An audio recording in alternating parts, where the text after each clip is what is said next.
شروع کرتا ہوں اللہ کے ببرکت نام سے جو بڑا مہربان اور نہایت رحم کرنے والا ہے۔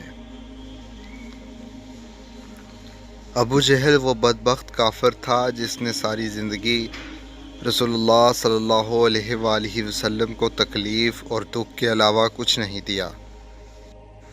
فرعون اور نمرود کی موت کی طرح ابو جہل بھی کتے کی موت مرا۔ حضرت عبد الرحمن بن عوف رضی اللہ تعالیٰ عنہ سے مروی ہے کہ جب جنگ بدر کا میدان لگا ہوا تھا کہ معاذ اور معوذ رضی اللہ تعالیٰ عنہ میرے پاس آئے۔ انہوں نے مجھ سے دریافت کیا کہ چچا جان، ان لوگوں میں سے ابو جہل کون ہے؟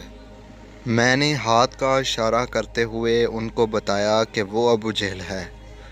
انہوں نے کہا، چچا جان، اس ظالم نے ہمارے نبی صلی اللہ علیہ وآلہ وسلم کو بہت ہی دکھ اور تکالیف پہنچائی ہیں، اس لیے ہم ابو جہل کو نہیں چھوڑیں گے۔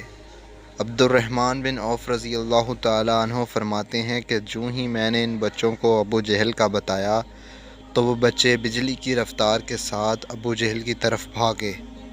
انہوں نے ابو جہل پر ایک زوردار ضرب لگائی۔ ان کی پہلی ہی ضرب سے ابو جہل اونٹ سے نیچے گر گیا۔ پھر انہوں نے ابو جہل کا پاؤں پر تلوار کا وار کر کے اس کا پاؤں ہی ٹانگ سے الگ کر دیا۔ حضرت معاذ رضی اللہ تعالیٰ عنہ بیان کرتے ہیں کہ یہ سب کچھ ابو جہل کا بیٹا اکرمہ دیکھ رہا تھا۔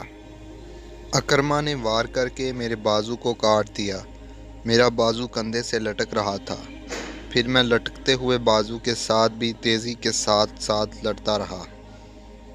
جب بازو نے مجھے بہت ہی زیادہ تنگ کرنا شروع کیا تو میں نے بازو کو اپنے پاؤں کے نیچے رکھا اور زور لگا کر بازو کو اپنے تن سے جدا کر دیا۔ حضرت معاذ رضی اللہ تعالیٰ عنہ سے مروی ہے کہ میں نے موقع پا کر ابو جہل پر وار کیا، جس سے ابو جہل کے جسم سے خون کے فوارے جاری ہو گئے۔ ابو جہل کو موت کی گھاٹ اتار کر یہ دونوں بچے رسول اللہ صلی اللہ علیہ وآلہ وسلم کے پاس جا کر عرض کرنے لگے، یا رسول اللہ صلی اللہ علیہ وآلہ وسلم، ظالم ابو جہل کو قتل کرائے ہیں۔ طبری میں بیان کیا گیا ہے کہ ابو جہل ابھی قتل نہیں ہوا تھا، بلکہ وہ درد سے چلا رہا تھا، تڑپ تڑپ کر درد سے چلاتے ہوئے موت کا انتظار کر رہا تھا۔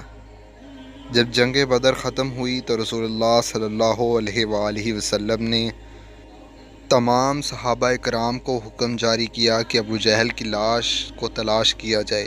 سب صحابہ کرام ابو جہل کی تلاش میں مگن ہو گئے۔ حضرت عبداللہ بن مسعود رضی اللہ تعالیٰ عنہ بھی ان میں شامل تھے۔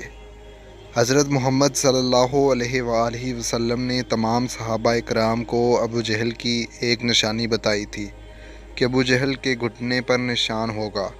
صحابہ کرام رضی اللہ تعالیٰ عنہ نے عرض کی، یا رسول اللہ صلی اللہ علیہ وآلہ وسلم، ابو جہل کے گھٹنے پر وہ نشان کس طرح آیا تھا؟ رسول اللہ صلی اللہ علیہ وآلہ وسلم نے فرمایا، ایک دفعہ میں اور ابو جہل عبداللہ بن جدعان کے گھر دعوت میں شامل تھے۔ اس وقت تمہاری عمریں بہت ہی چھوٹی تھیں۔ ہم دونوں میں سے کسی بات کو لے کر لڑائی ہوئی۔ میں نے ابو جہل کو زور سے دھکا دیا تھا، جس کی وجہ سے ابو جہل زمین پر گر پڑا۔ ابو جہل کے گھٹنے پر گہرا زخم آ گیا۔ وہ زخم تو ٹھیک ہو گیا، لیکن اس کا نشان آج بھی ہے۔ یہاں ابو مسعود رضی اللہ تعالیٰ عنہ فرماتے ہیں کہ میں میدان میں ہر لاش کو الٹا الٹا کر دیکھ رہا تھا کہ مجھے ایک جگہ پر ابو جہل زخمی حالت میں نظر آیا۔ میں اس کے پاس گیا تو میں نے دیکھا کہ وہ ابھی مرا نہیں تھا، بلکہ زندگی کی آخری سانسیں لے رہا تھا۔ اس کے جسم سے خون کے فوارے جاری تھے۔ پھر میں نے رسول اللہ صلی اللہ علیہ وآلہ وسلم کی بتائی ہوئی نشانی کو دیکھا تو مجھے یقین ہو گیا کہ یہی ابو جہل ہے۔ میں نے اس کی گردن پر اپنا پاؤں رکھ کر اس کو زور سے گھسیٹا تو درد کے مارے اس کی چیخیں نکل پڑیں۔ میں نے ابو جہل سے مخاطب ہو کر کہا کہ اے خدا کے دشمن، اللہ تبارک و تعالیٰ نے تجھ کو ذلیل و خوار کر کے رکھ دیا ہے۔ ابو جہل مجھ سے کہنے لگا کہ اس میں ذلت والی کیا بات ہے؟ میں تو اس آدمی سے بدلہ لینے کے لیے یہاں آیا تھا جس شخص کو تم لوگوں نے قتل کر دیا ہے۔ بتاؤ اس جنگ میں فتح کن کی ہوئی ہے؟ میں نے کہا کہ اس جنگ میں فتح اللہ تعالیٰ کے سچے رسول صلی اللہ علیہ وآلہ وسلم کی ہوئی ہے۔ پھر اس نے کہا کہ اے ابن مسعود رضی اللہ تعالیٰ عنہ، چرواہے تو بہت ہی اونچی جگہ پہنچ گیا ہے۔ دوسرا قول یہ بیان کیا جاتا ہے کہ حضرت عبداللہ بن مسعود رضی اللہ تعالیٰ عنہ نے بیان کیا کہ میں نے ابو جہل سے کہا کہ تیرا قاتل میں ہوں۔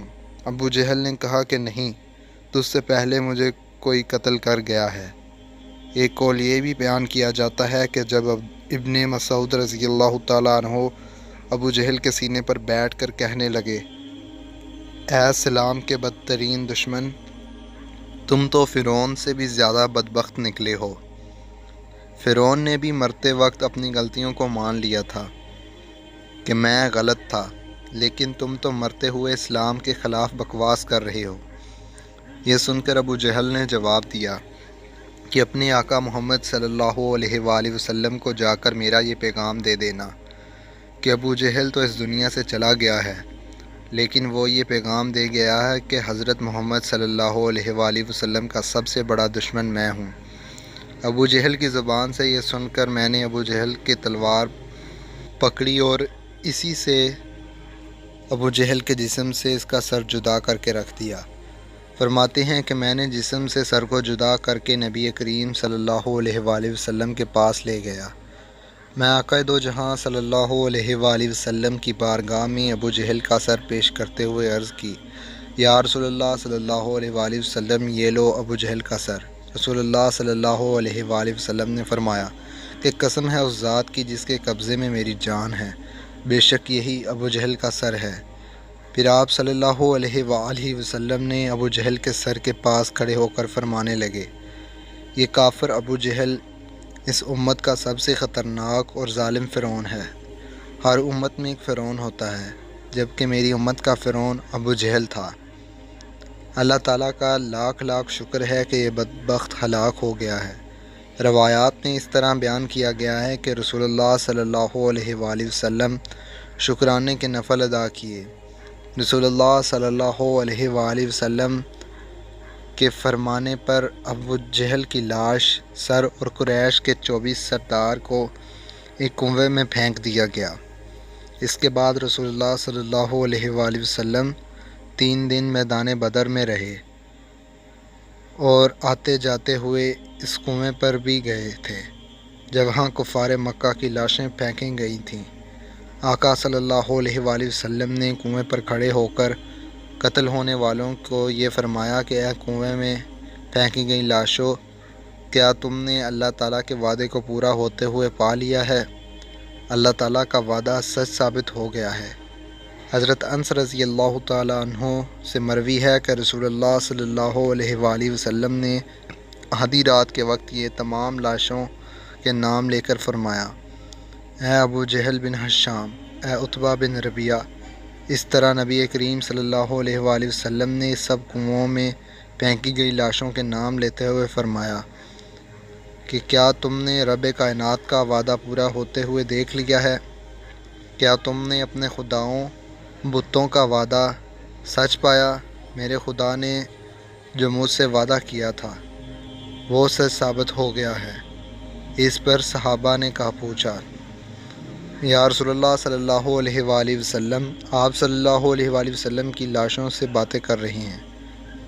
تو حضور کریم صلی اللہ علیہ وآلہ وسلم نے فرمایا کہ جو باتیں میں ان سے کر رہا ہوں تم ان لاشوں سے زیادہ نہیں سنتے ہو، بس یہ لاشیں بول نہیں سکتی، سب کچھ سن ہی رہی ہیں۔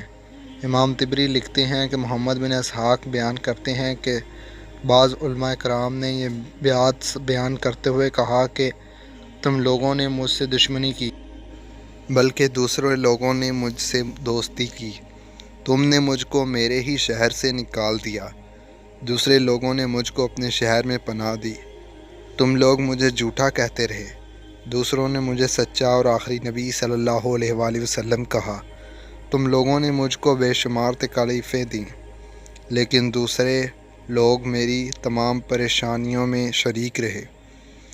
اس کے بعد رسول اللہ صلی اللہ علیہ وآلہ وسلم نے فرمایا کہ میں نے تو اپنے رب کائنات کے وعدے کو سچ پایا ہے،